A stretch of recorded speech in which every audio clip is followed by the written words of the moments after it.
ছিলেন একেবারে সাধারণ এক গ্রিল মিস্ত্রি, তবু রাত দিন খেটে কখনো ধার করা যন্ত্রপাতি নিয়ে টানা 7 বছর ধরে চালিয়েছেন অসংখ্য পরীক্ষা নিরীক্ষা। সেই একটানা জেদ আর পরিশ্রমের ফলেই তিনি বানিয়ে ফেলেছেন পরিবেশ দূষণমুক্ত এই 8 সিটের বাংলা ইজি বাইক, যেটি কোনো বৈদ্যুতিক চার্জ ছাড়াই অনায়াসে চলতে পারে সারা দিন পর্যন্ত। কারণ এর শক্তির উৎস হলো সূর্যের আলো। 600 ওয়াটের সোলার প্যানেল দিনভর আলো সংগ্রহ করে চার্জ দেয় 100 অ্যাম্পিয়ারের লিথিয়াম ব্যাটারিতে। এটা আমার কাছে অনেক ভালো লাগছে, যেহেতু এখানে বড় একটা বেনিফিট আছে যে এখানে চার্জ দিতে আমার কোনো পয়সা খরচ হচ্ছে না। এর ভিতরে চার্জ উৎপাদন হচ্ছে, এখান থেকে আমি সার্ভিস পাচ্ছি, যার জন্য আমার একটা পয়সা এখানে সাশ্রয় হচ্ছে। আর দূষণ হচ্ছে না, লিথিয়াম ব্যাটারি ব্যবহার করা হচ্ছে, যার জন্য অনেকটা পরিবেশ স্বাস্থ্যসম্মত আমার কাছে অনেক ভালো লাগছে। আমি এই গাড়ির উপকার হচ্ছে যে আমাদের এই গাড়ি চললে কোনো বিদ্যুৎ লাগে না, বিদ্যুৎ ছাড়া সোলার সিস্টেমে এই গাড়ি চলতেছে। দিন রাত 24 ঘন্টা এই গাড়ি চলবে। এই গাড়ি চললে দেশের অনেক উন্নতি, দেশের বিদ্যুতের কোনো ক্ষতি নাই। এই গাড়িটা রোডে চলাকালীন চার্জ হচ্ছে এবং সেই চার্জ শেষ করা অসম্ভব। এই গাড়িতে এটাই উপকার যে আমাদেরকে কোনো সময়ের জন্য গ্যারেজে যাওয়া কারেন্টের চার্জ দিতে হবে না। কিন্তু এটুকুতেই শেষ নয়। মেঘলা আবহাওয়া, রাতের অন্ধকার বা চার্জ শেষ হয়ে গেলেও ইজি বাইকটি চলতে থাকে একই গতিতে, কারণ ব্যাকআপ হিসেবে যুক্ত আছে একটি ছোট্ট পেট্রোল ইঞ্জিন, যা ডিসি ডায়নামোর মাধ্যমে ব্যাটারিকে রিচার্জ করে চলার শক্তি যোগায় আবারও। ফলে যে কোনো পরিস্থিতিতেই ইজি বাইকটিকে দমিয়ে রাখা প্রায় অসম্ভব। চার্জ ব্যবস্থাটা আমি ভিতরে করলাম।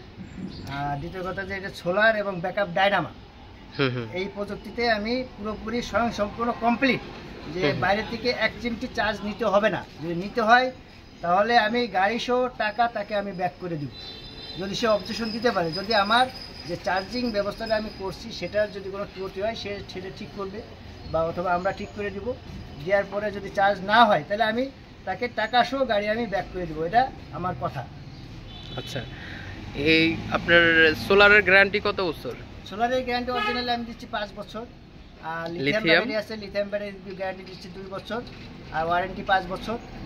আর দ্বিতীয় কথা যে আমি গাড়ির বডি ল্যাঙ্গুয়েজ যেটা করা হয়েছে এটা 5 বছরের কিছু হবে না, যেহেতু এই অ্যাসিড ব্যাটারি আমরা ব্যবহার করতেছি, যেহেতু এটা 5 বছরে এই ব্যাটারি এই গাড়ির কোনো ক্ষয় হবে না, ভাঙবে না, আমরা সেই গ্যারান্টি দিতে পারবো যে 5 বছরের বডি ল্যাঙ্গুয়েজটা যাবে।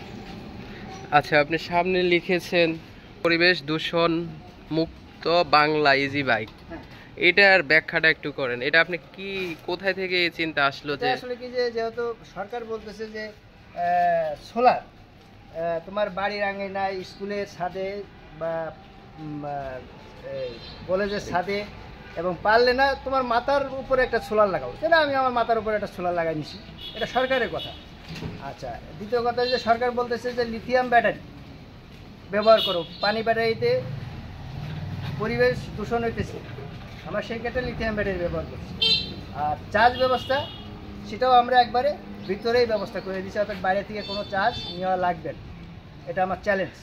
আচ্ছা, এই গাড়ির কি কোনো দাম নির্ধারণ করেছেন? দাম বলতে আমরা চাচ্ছি যে 3 লাখ টাকা করে শুরু করবো, অর্থাৎ 3 লাখ টাকা আমি 10 পিস অর্ডার নেবো, পার পিস 3 লাখ টাকা করে। তারপরে আমরা এটা কস্টিং খরচা আছে সেটা নির্ণয় করে তারপরে আমরা আসলে কত যাওয়া যায় বা কমানো যদি যায় তাহলে আমরা কমাবো। আচ্ছা, এটা আপনি বানানোর পরে কেমন সাড়া পাচ্ছেন প্রতিবেশীদের কাছে? মোটামুটি এই পর্যন্ত বানানোর পরে আমি দেখলাম যে প্রায় 1-1.5 হাজার লোক এটা দেখতে এসেছে, অন্তপক্ষে দেখতে এসে তারা কেমন সাড়া পেয়েছেন? তারা সাড়া দিতেছে না, এই জিনিসটা চলবে বলতে কি, যেহেতু যদি চার্জ ব্যবস্থা যদি ভিতরেই হয়ে থাকে তাহলে এটা 100% এটা চলতে হবে, মার্কেট পাবে। আর আমি চাচ্ছি যে 68,000 গ্রামে, বাংলাদেশে 68,000 গ্রাম বাংলায় আমি 1 পিস করে গাড়ি হলেও দিব, এবং সেটা যেহেতু ব্যয়বহুল প্রজেক্ট, সেহেতু যদি কেউ যদি হেল্প করে, কেউ যদি আমার প্রজেক্টটাকে যদি নিয়ে নিতে চাই, নিতে পারবে, সেক্ষেত্রে আমি তার সাথে 10 বছর আমি তার হয়ে কাজ করব, এটাই আমার শেষ কথা। মানে আপনি বলতে চাচ্ছেন কোনো কোম্পানি যদি ইনভেস্ট করতে চায়, একটা কোম্পানি হতে পারে বা ব্যক্তিও হতে পারে, হ্যাঁ, সরকারের যদি ইচ্ছা করে, আমি সেভাবে সরকারের সাথে যোগাযোগ করতে পারি, যদি পাবলিক ফাংশনে দিতে পারে সেভাবে আমি তার সাথে যোগাযোগ করতে পারি। তার কারণ আমি চাচ্ছি যে বাংলাদেশের যে লোডশেডিংটা আছে এটা যদি একবারে 0 পয়েন্টে চলে আসে।